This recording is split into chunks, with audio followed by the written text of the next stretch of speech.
Existem apenas duas maneiras de influenciar o comportamento humano. Você pode manipular ou inspirar. E é com essa frase do Simon Sinek que apresento o primeiro episódio do Metanoia Lab, indo pelo lado da inspiração, é óbvio. Amici, benvenuti ao meu podcast, aquele momento de inspiração no seu dia a dia onde você pira junto comigo com as teorias dos maiores pensadores de negócios contemporâneos e do passado. Eu sou Andrea Iorio, palestrante e autor do livro 6 Competências para Surfar na Transformação Digital, jiu-jiteiro, investidor anjo, italiano radicado no Brasil e rato de biblioteca, por que não? Não necessariamente nessa ordem, tá? Eu já fui head do Tinder no Brasil e Chief Digital Officer na L'Oréal e toda semana vou trazer um novo episódio do Metanoia Lab, onde vamos falar de temas como transformação digital, liderança, gestão de pessoas, inteligência artificial, marketing, filosofia e muitos outros. Através das teorias dos pensadores que mais admiro e que também acho que você deveria conhecer. Para enriquecer nossa discussão, sempre seleciono 3 frases particularmente significativas de cada autor, para que a gente consiga falar a respeito das principais teorias que foram apresentadas por ele e que como elas podem influenciar nossa carreira e até nossa vida pessoal. E se depois de ouvir você gostou do Metanoia Lab, tire um print do podcast me marcando nas suas redes sociais para que também seus amigos e amigas possam acompanhar. Vem comigo nessa? No podcast de hoje vou analisar e comentar 3 frases do Simon Sinek que falam de liderança, gestão de pessoas e propósito. Esses 3 temas me deixam acordado à noite e acho fundamentais no mundo digital que a gente está vivendo.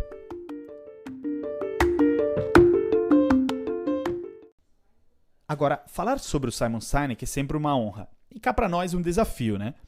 Porque ao final a história dele não é nada monótona. Só para vocês entenderem, ele nasceu em Wimbledon, no Reino Unido, e quando criança viveu em Joanesburgo, na África do Sul, uma cidade que recentemente conheci e adorei, em Londres, Hong Kong, antes de se estabelecer nos Estados Unidos.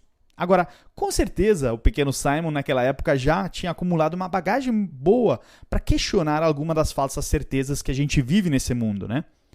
E foi por isso que, logo após se formar em Antropologia Cultural e se matricular na Faculdade de Direito, ele abandonou isso tudo e entrou no mundo corporativo, onde arranjou inicialmente empregos em grandes agências de publicidade e marketing, como a Euro RSCG e a Ogilvy.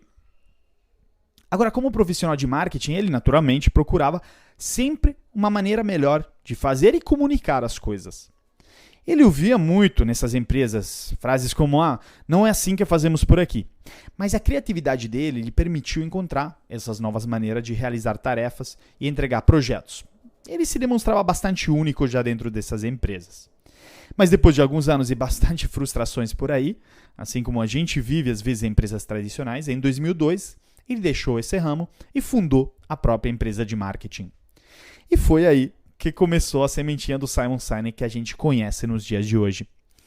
Porque ao longo da carreira de marketing dele, ele notou que havia um padrão na forma em que os melhores profissionais de marketing conversavam com o público. Eles comunicavam campanhas de marketing da mesma maneira, organizavam as informações da mesma forma. Tinha algo em comum aí, e ele começou a pesquisar. Agora, podemos dizer entre nós que se tem uma referência justamente em criar e popularizar teorias aparentemente chatas para públicos enormes, para mim, sinceramente, é ele. E não duvido que esse background de marketing o ajudou a se tornar popular como ele é hoje, né? E foi quando ele anotou suas observações que teve a principal ideia dele, quando juntou todo o material que ele acumulou ao longo do tempo. É o Círculo Dourado. Porque sim, com certeza você já ouviu falar da teoria do Círculo Dourado. Porque, inclusive, entre os 5 livros que ele escreveu, foi o primeiro dele, que é o Comece com o Porquê, que publicado em outubro de 2009, já, logo de cara, apareceu na lista dos best-sellers do Wall Street Journal e do New York Times. Então, uma teoria super conhecida. Então, nesse podcast, eu resumo e discuto algumas teorias desse grande autor, e ao longo dele, vamos abordar essas e outras curiosidades também da vida dele e da vida do Andrea, né? Que ao final eu também compartilho um pouquinho das minhas experiências relacionadas aos temas que eu venho tratando. Agora, a frase com que eu quero começar é uma que eu amo, que fala sobre propósito justamente, em que ele diz: Every single person, every single organization on the planet knows what they do, 100%. Some know how they do it, whether you call it your differentiating value proposition or your proprietary process or your USP. But very, very few people or organizations know why they do what they do. And by why, I don't mean to make a profit. That's a result. It's always a result. By why, I mean what's your purpose? What's your cause? What's your belief? Why does your organization exist? Well, as a result, the way we think, the way we act, the way we communicate is from the outside in. It's obvious. We go from the clearest thing to the fuzziest thing. But the inspired leaders and the inspired organizations, regardless of their size, regardless of their industry, all think, act, and communicate from the inside out. Cada pessoa, cada organização no planeta sabe exatamente o 100% do que ela faz. Alguns sabem como elas fazem. Chame isso de proposta de valor diferenciada, o seu processo proprietário, o seu principal argumento de venda. Mas poucos, muito poucos, sabem por que eles fazem o que fazem. E sim, o porquê não quer dizer dar lucro. Isso é um resultado. Com o porquê eu quero dizer qual o seu propósito, qual o seu motivo, qual a sua crença, por que a sua organização existe.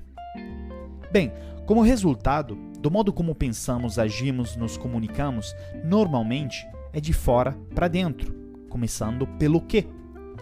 Óbvio, vamos das coisas mais claras às mais confusas, é normal.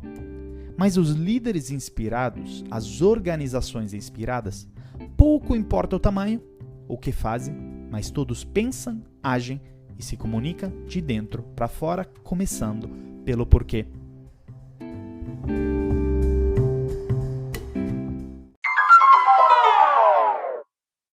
E o que dizer sobre a teoria do círculo dourado, senão que ela é tão conhecida que eu nunca achei no mundo dos negócios alguém que não a conhecesse. Você já ouviu com certeza a frase que as pessoas não compram o que você faz, mas o porquê você faz. Eu tenho certeza. E também você concorda comigo que o jeito com que o Simon explica um conceito tão profundo com apenas 3 círculos desenhados num pedaço de papel é simplesmente muito louco. Eu queria, de verdade, passar um dia na cabeça desse cara. E também entender um pouquinho a forma com que ele consegue simplificar conceitos muito profundos e sofisticados com teorias tão simples. Agora, seria só eu que me daria bem nessa troca, porque, pelo resto, eu acho que o único ganho que ele teria é se dar bem no tatame, mas o resto eu só tenho que a ganhar. Agora, fala pra mim de verdade. Você já se perguntou por que estamos aqui, nesse planeta?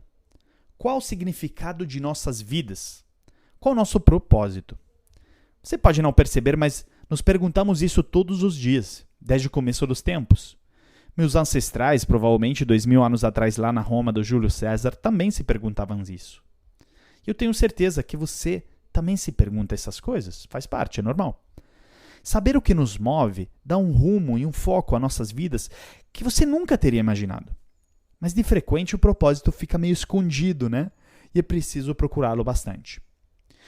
Nos meus workshops, por exemplo, eu uso muito a teoria do círculo dourado para definir o propósito e a missão das empresas que me contratam, às vezes, né? E acredite que por muito tempo, mesmo usando esse método, eu não usava para definir o meu de propósito. Parece um paradoxo, mas não é. E sabe por quê? Eu queria fugir de uma pergunta tão assustadora e profunda que me faz mergulhar a fundo em mim mesmo e me fazer perguntas difíceis, explorar áreas obscuras, né? Que às vezes envolve o seu passado e o que você espera do futuro. Agora, recentemente eu tomei coragem e identifiquei o meu propósito profissional como o de desmistificar a crença de que transformação digital é um assunto apenas de tecnologia, mas que é um assunto principalmente humano. Bom, óbvio que muito disso veio da minha educação, que é principalmente das humanas. Então, fui influenciado por ela, que eu tive na Itália. Eu fiz uma escola chamada Liceu Clássico, onde eu estudei latim, grego antigo, história da arte, filosofia. E acredita que aí aprendi muito sobre o mundo digital que estava por vir? Eu digo estava por vir porque era na época da primeira onda da internet. E aqui não vou entrar muito em detalhe, porque senão eu vou entregar minha idade, né? Por exemplo, em minhas aulas de obra de arte, me deparei que um dos homens mais digitais que já existiu, mesmo que isso fosse uns séculos atrás, era o Leonardo da Vinci. Ao ser inventor, artista, cientista, ele sintetizava uma das maiores competências que é fundamental na era digital, que é o fato de ter flexibilidade cognitiva. O Simon Sinek tem também muito disso. Em suas teorias, ele passa com naturalidade da neurociência, a fisiologia, com a descrição, por exemplo, dos hormônios que nos fazem sentir felizes de forma coletiva, como a oxitocina e a serotonina, para teorias de negócios puras, até a antropologia, nos explicando, por exemplo, como mudou nossa capacidade de nos relacionarmos ao longo dos séculos. Eu acho isso sensacional. E é um motivo pelo qual eu adoro os livros do Simon Sinek. Quando você lê, você sempre vai se surpreender e aprender coisas novas sobre áreas que não têm conexão aparente. E o mundo digital é assim, é interconectado. Então, olha, por exemplo, essa conexão que ele faz entre os 3 níveis do círculo dourado e a biologia. Nisso, ele diz que, a ideia dele não é muito nova. Ela é baseada nos, traços da biologia. Se você observar uma seção transversal do cérebro, ela será dividida em 3 componentes principais que se correlacionam perfeitamente com o círculo dourado. A camada externa, ou seja, o neocórtex, corresponde ao quê? Ele é responsável por nosso pensamento racional, pela linguagem, e é o lado mais analítico de nosso cérebro, né? As 2 seções do meio formam nosso cérebro límbico e correspondem ao como e ao porquê. Essas áreas são responsáveis por nossos sentimentos, nosso tipo confiança e lealdade, e eles governam todo o nosso comportamento, tomada de decisão, e não têm essa capacidade de linguagem, né? Então, quando nos comunicamos de fora para dentro, podemos entender, no entanto, mas isso não direciona nosso comportamento. Então, quando começamos com o quê? Mas quando nos começamos pelo porquê, de dentro para fora, estamos conversando diretamente com a parte do cérebro que controla o comportamento.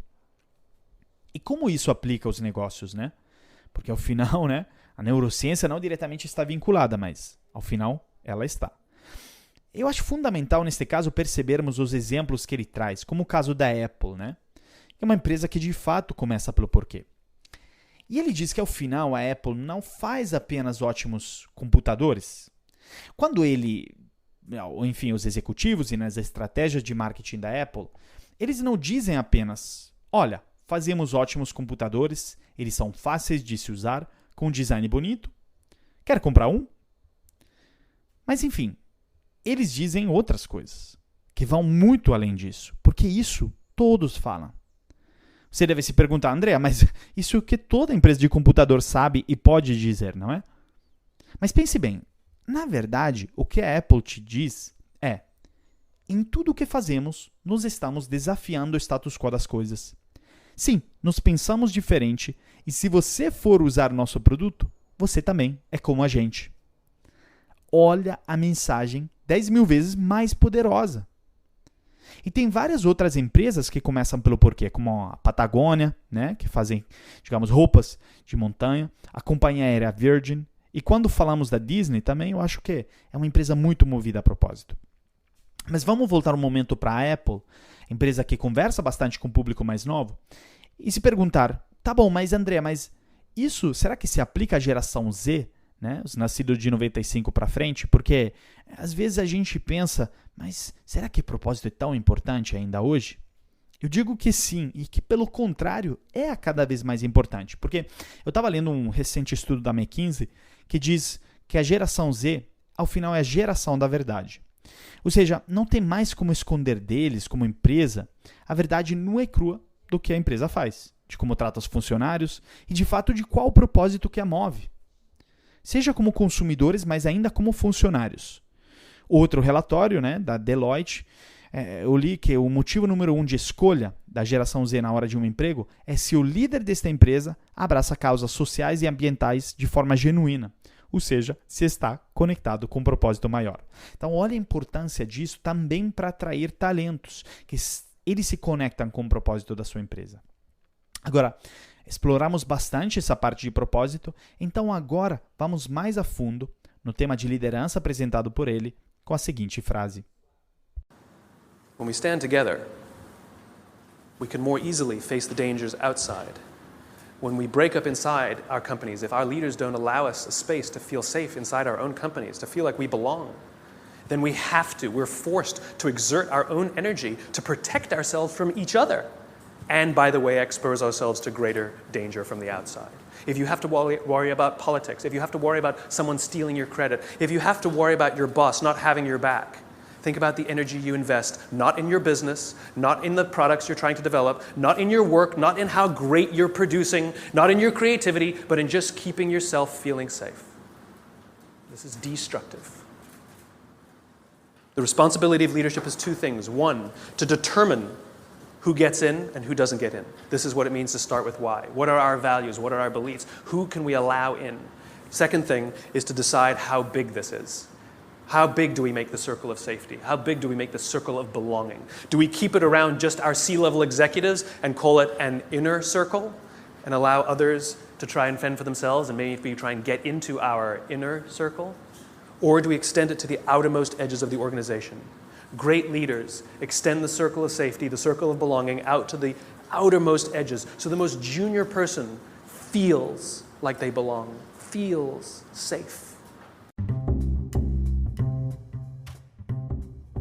É sempre muito bom saber que sim, juntos podemos enfrentar os perigos que estão lá fora. O que eu quero dizer é muito difícil enfrentarmos os perigos por dentro de nossas empresas se os nossos líderes nos não permitem um espaço para sentirmos seguros dentro das empresas. Sendo assim, nós somos forçados a exercer as nossas próprias forças para protegermos um do outro e acabar dessa forma, nos expondo. Além disso, temos diversas preocupações pessoais que nos atormentam diariamente, isso é normal. Mas se preocupar com o que seu chefe vai pensar do fato de você não estar investindo energia apenas nos negócios, nas tarefas, nos produtos que você está desenvolvendo, mas em se proteger, não ajuda em nada. Não apenas no seu trabalho, e não apenas na criatividade, mas o esforço é apenas tentando em se manter seguro. E isso é destrutivo, a nível pessoal e profissional. E de fato, a responsabilidade da liderança tem que determinar que, primeiro, quem entra e quem não entra nessa área segura. Ou seja, em primeiro lugar, são seus valores e crenças. Já a segunda coisa que ele precisa decidir é o quão grande é isso, ou quão grande fazemos esse círculo de segurança. É importante que o círculo de pertencentes seja feito para ir além de executivos de alto escalão. Ele precisa se estender até o estagiário e permitir que ele possa circular com segurança. De fato, os grandes líderes de uma organização estendem o círculo para que os profissionais mais júnior percebam também que eles fazem parte desse círculo. E essa é a melhor forma de liderar.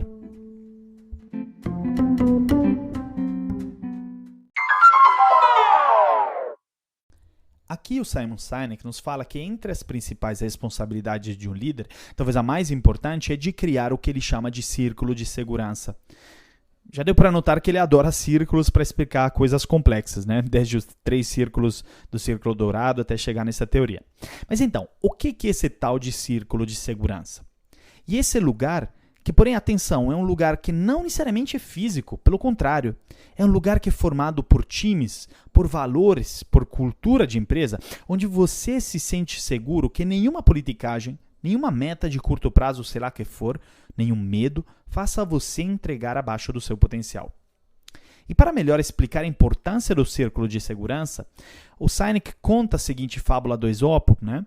Que inclusive eu já tinha me deparado na época do colégio, quando eu estudava grego antigo lá na Itália, que diz que um leão costumava rondar um campo no qual 4 bois costumavam habitar. Muitas vezes ele tentou atacá-los, mas sempre que ele se aproximava, eles giravam as caudas um para o outro, de modo que, de qualquer maneira que ele os aproximasse, era recebido pelos cornos de um deles. Por fim, porém, eles brigaram entre si e cada um foi pastar sozinho em um canto separado do campo. Então, o leão os atacou um por um e logo acabou com todos os 4. Consegue perceber, então, a importância do círculo de segurança? Bom, eu, inclusive, por muito tempo me perguntei por que estudei 5 anos de grego antigo, agora estou entendendo. Mas, enfim, a importância já existia no século VI antes da nascida de Cristo, com Esopo, nos comentando que esse espaço, no caso físico, mas é fundamental nas organizações, nos times, e que, ao final, o único que pode criar esse círculo é o líder, pela posição que ele está.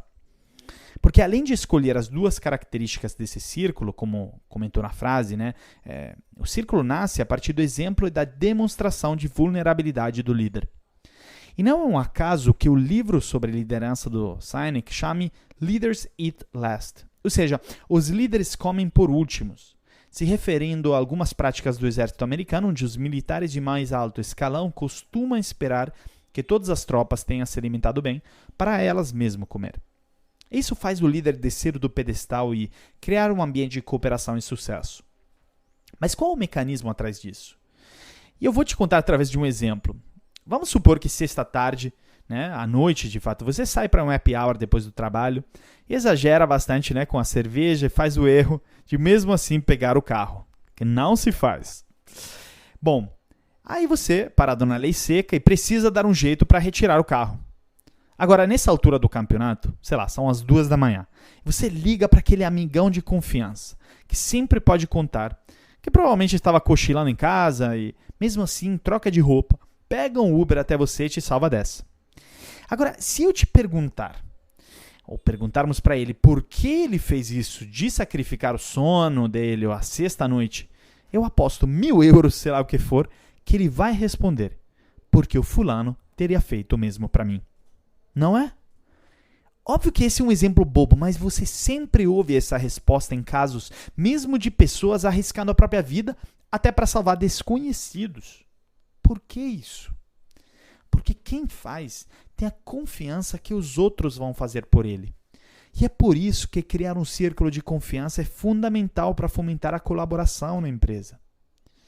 Agora, eu acho também essa frase muito interessante porque ela nasceu de outras teorias da antropologia muito importantes e que, para mim, o melhor que explica é o Yuval Harari, que é o autor do Sapiens, do Homo Deus e 21 lições para o século XXI, que ele fala no TED Talk mais famoso dele, que é o principal fator de sucesso do ser humano, se a gente for comparar com as outras espécies animais, foi o fato do ser humano saber colaborar de forma flexível em larga escala. Isso devido à nossa capacidade de acreditar em histórias, em narrativas, que ao final, a meu ver, não seria diferente do que acreditarmos nas missões, valores e culturas e, novamente, propósito das empresas em que trabalhamos. E quem dita isso é o líder, através de certos comportamentos, atenção, porque não apenas valem o que está escrito na parede, os valores colados, de novo, nas salas de reunião. Um exemplo que eu gosto muito é no livro do cofundador do fundo de Venture Capital, Andreessen Horowitz, o Ben Horowitz, que inclusive eles recentemente investiram na Loft aqui no Brasil e fizeram deles o primeiro unicórnio brasileiro de 2020. Parabéns, Loft. Ele escreveu um livro que está entre as minhas leituras preferidas, do título What You Do is Who You Are. Ou seja, o que você faz é quem você é. Nesse livro, o Ben Horowitz explica por que é o que você faz que determina a sua cultura. Explica melhor, André. Bom, eu vou fazer um exemplo que ele traz. Praticamente todos os venture capital do mundo têm entre os valores deles de respeitar o empreendedor. Ou seja, de fato, criar um círculo de segurança para ele. Mas o comportamento de 99% desses fundos não corresponde à priorização do empreendedor que eles se propuseram ou escreveram na missão deles. Porém, no Andreessen Horowitz, para cada minuto de atraso de uma reunião com empreendedores, os funcionários do VC pagam uma multa de $10. Olha a ação que corresponde ao valor que eles se colocaram. Óbvio, eu concordo que essa seja uma regra até um pouco exagerada, meio draconiana, mas o que eu quero dizer é que os comportamentos são os que criam o círculo de segurança. Não apenas dizer que o empregado é sua prioridade em um quadro da parede e depois não corresponder com os fatos. E é óbvio que, enfim, depois dessa discussão todas, muitas pessoas, ouvintes, queiram se perguntar: como eu posso implementar esse círculo de segurança na minha empresa? Bom, uma primeira forma de implementar isso é você tratar os outros não só da forma que você gostaria de ser tratado, mas da forma que eles gostariam de ser tratado. Pode parecer banal, mas não é. Para isso, você tem que fazer algo que muitas vezes parece uma tarefa impossível, né? No meio do dia a dia corrido do trabalho, às vezes estamos de mau humor e estressado, que é perguntar para seu colega ou para seu time como você está. E quando você pergunta é porque você realmente quer saber. Como você está se sentindo? Isso é muito mais fácil do que pedir uma tarefa difícil, ou de realizá-la, né, no caso. Mas para isso nos precisamos preocupar de forma genuína com nossos times. Bom, eu vivi a importância do círculo de segurança quando eu trabalhava no Groupon, onde comecei em 2011. Eu entrei num momento de crescimento muito forte da empresa e como gerente comercial eu era muito cobrado por metas. O círculo de segurança não era forte naquela época, quase que pelo contrário. A minha sensação era de insegurança, de instabilidade. Eu tinha medo meio que de expressar certas opiniões por ser ridicularizado, né? Agora, eu tenho certeza que você não se sentiu, não se sentiu seguro, né, na maioria dos lugares. Ou provavelmente você se sente, né, insatisfeito, infeliz hoje. Segundo pesquisa de um pesquisador, Fred Machado, 90% das pessoas no Brasil estão infelizes no próprio emprego. E mesmo trazendo bons resultados para a empresa no curto prazo, no Groupon eu vivia o meu dia a dia no emprego com ansiedade, estresse e sempre buscando outras oportunidades no mercado, né? Agora, por exemplo, quando eu trabalhei no Tinder, isso foi muito diferente. E, consequentemente, a empresa prosperou muito mais no Brasil. Enquanto o Groupon teve uma trajetória, né, meio de declínio, também devido a isso. No Tinder, a gente se sentia empoderada e protegida. Isso fazia a criatividade fluir. Eu lembro que chegava a trazer ideias malucas às reuniões internacionais, como a ideia, por exemplo, de espalhar matchzômetros pelas principais cidades durante o carnaval para medir o número de matches em tempo real. Bom, você deve estar pensando, André, você é maluco. Mas deixa eu explicar o que é o matchzômetro. Bom, no caso, a gente ia calcular em tempo real o número de matches dentro de uma determinada área geográfica e exibi-los, né, em tempo real pelos painéis digitais da cidade. A Clear Channel, né, a empresa de Media Out of Home, comprou essa maluquice e mesmo que não tinha sido implementado por outros motivos, né, a campanha não foi para frente, a diretoria global do Tinder adorou a ideia e, de novo, fez com que eu não tivesse esse medo de trazer ideias meio malucas para a mesa. Ou seja, quando você implementa um círculo de segurança, você consegue empoderar os seus times ao ponto deles darem o melhor e trazer resultados importantes de negócio. Agora, mesmo que feliz e se sentindo dentro de um círculo de segurança, você não pode exagerar com a quantidade de trabalho, porque senão você vai, digamos, chegar no burnout. Tem que saber separar e equilibrar vida profissional e pessoal. E na próxima frase, o Simon nos explica como e por quê. I'm actually quite good about taking time for myself where I disconnect from everything. You know, I'm a great believer, when people take vacation but they're online the whole time, that's not a vacation, that's telecommuting from a beach, right? And so one could argue that in our modern day and age, we actually take zero vacation. And we have 0 evenings and 0 weekends. And I think that's incredibly unhealthy. And so as a company and as an individual, we're pretty good. Like, if I get emails on a weekend, if I look at them, which I don't always, I will not reply until Monday because it's the weekend. You know, there's always exceptions. And when I go on vacation, I tell my team I'm on vacation. If there's an emergency, deal with it, right? Because I'm on vacation. And quite frankly, anybody who goes to a retreat or an offsite or takes a day off and checks in on a regular basis, nothing says I don't trust my team more than feeling the need to check in every hour. You're literally telling people, you can't do this without me. I have to be on every email, you know?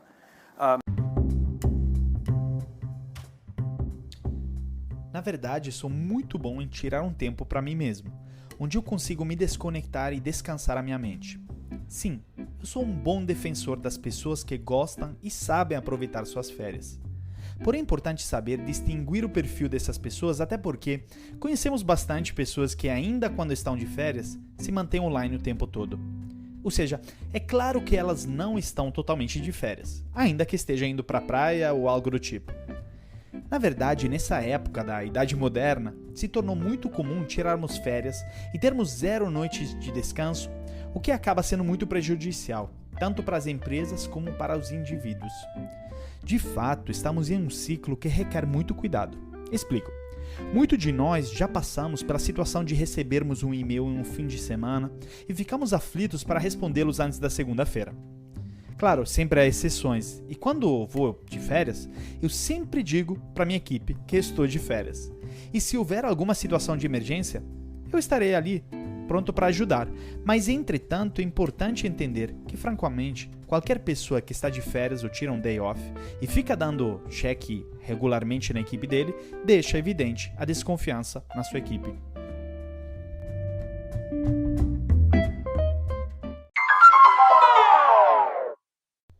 Eu adoro esse trecho do Simon Sinek porque, primeiro, ele toca em dois temas que são fundamentais para mim. Primeiro, a necessidade de se desconectar, para esvaziar a mente, como eu gosto de dizer, e também os perigos da microgestão e o impacto negativo na motivação em seus times. Vamos começar pelo primeiro. Recentemente eu publiquei um livro pela editora Planeta, 6 competências para surfar na transformação digital, e mesmo que eu escrevi ele durante meu último ano de Tinder e meus primeiros meses na L'Oréal, a ideia do livro nasceu em um lugar que eu amo, a Chapada dos Veadeiros. Eu passei um final de semana lá, em São Jorge, sozinho, meu lugar preferido na Terra, confesso. Celular desligado, 100% contato com a natureza, o que aconteceu? Fora entre os dias mais criativos da minha vida. Eu andava pelas trilhas com um caderninho na mão, parando volta e meia para anotar pensamentos. Foi incrível. E sabe por quê? É porque eu consegui esvaziar a mente, como se nossa mente fosse um copo cheio, no dia a dia, que consegue absorver a novidade apenas se conseguirmos esvaziá-lo. Eu consegui desenvolver o livro porque, se no meu dia a dia a minha mente é igual a essa xícara, né? Nós precisamos separar momentos para esvaziar esse conteúdo e adotar uma mente de iniciante. Até porque o futurólogo Alvin Toffler diz que o analfabeto do século XXI não será apenas quem não sabe ler ou escrever, mas aquele que não sabe aprender, desaprender e reaprender. Nada mais importante que se desligar de fato. Nós não podemos tirar férias meio conectados porque isso nos impossibilita esvaziar a cabeça e pensarmos de forma estratégica sobre nossas vidas e nossas carreiras. É tipo dar um passo atrás e ver as coisas de uma perspectiva diferente.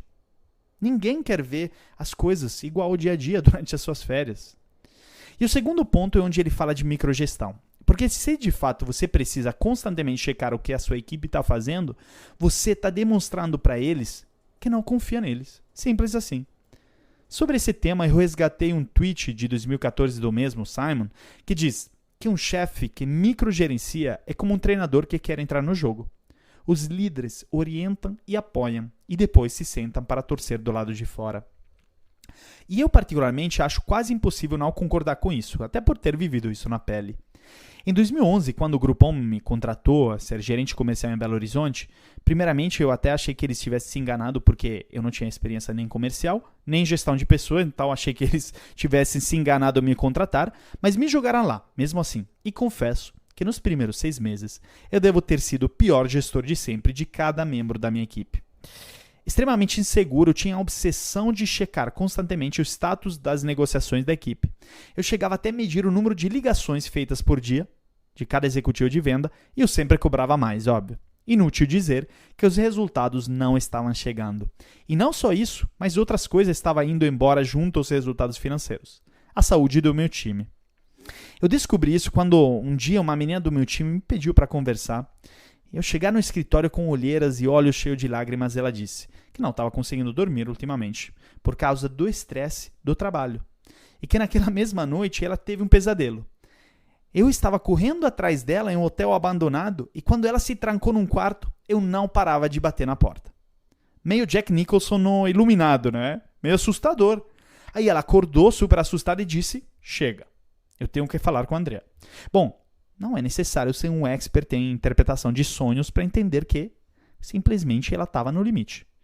E assim como ela, eu também disse, chega. Marquei no mesmo dia uma reunião de time e pedi para todo mundo ser extremamente aberto comigo. Foi um dos dias mais desmoralizantes da minha vida, porque eu ouvi entre as piores coisas que você possa ouvir como profissional, mas ao mesmo tempo foi um dos dias mais importantes da minha vida. Entendi que ao microgerenciar eu estava matando qualquer partícula de autoconfiança que meu time tinha, assim como eu estava queimando qualquer tipo de relacionamento com eles. E a partir daquele dia, eu aprendi a descer do pedestal, aprendi a delegar cada vez mais. Isso não foi sem noites cheias de pesadelos e crise de ansiedade no começo, mas ao longo do tempo, os resultados que você ganha ao delegar a sua equipe faz com que você se sinta mais seguro e mais tranquilo. Bom, nós falamos de propósito, liderança, gestão de pessoas, 3 temas que estão cada vez mais interconectados entre eles, que são chave para o sucesso pessoal e profissional de qualquer um de nós, né? Nada disso se consegue sozinho, porém. Eu quero fechar esse nosso primeiro encontro virtual de muitos com mais uma frase utilizada pelo Simon Sinek e que faz total sentido para tomar iniciativa nesses temas desde já. Se você tiver a oportunidade de fazer coisas incríveis na sua vida, eu recomendo fortemente que você convide alguém para acompanhá-lo. Eu escolhi essa frase por um motivo bem simples. Ela diz muito sobre esse podcast. Ele, de verdade, é um projeto que tem uma importância enorme para mim, porque através dele eu consigo estar cada vez mais acompanhado por vocês. Por isso, comece a seguir esse podcast, porque toda semana teremos conteúdos novos. E se você quiser sugerir novos temas, ou conversar a respeito dessa edição, ou fazer reclamações aí, me chama no LinkedIn ou no Instagram, que vai ser uma honra poder trocar ideia. E como provocação final, eu quero que você reflita sobre as seguintes perguntas, que o Simon Sinek te faria durante uma sessão de mentoria. Quem dera, né? Eu gostaria de ter. Qual o seu propósito? Qual o propósito da sua empresa? Busque botar no papel em poucas linhas por que você faz o trabalho que faz e logo menos terá impactos incríveis no seu negócio. Outras perguntas. Você é um líder apenas porque tem mais tempo de casa e foi promovido para gerenciar uma equipe? Ou de fato um líder servidor que cria um círculo de segurança? Pratique empatia para entender como os outros querem ser tratados e nunca ofereça menos que isso. E por último, sabe delegar ou é um daqueles gerentes chatos igual eu era na época do Groupon? Se for, uma dica para você. Let it go, deixa ir, como diz o Frozen. Desapegue e monitore os resultados. Você vai ficar muito aliviado ao perceber que os resultados de negócio ficam ainda melhores. E se isso não acontecer, estou aqui para te ouvir, apoiar moralmente, te ajudar. E vamos falar mais na semana que vem. Aqui é o André Iorio e esse foi um outro Metanoia Lab.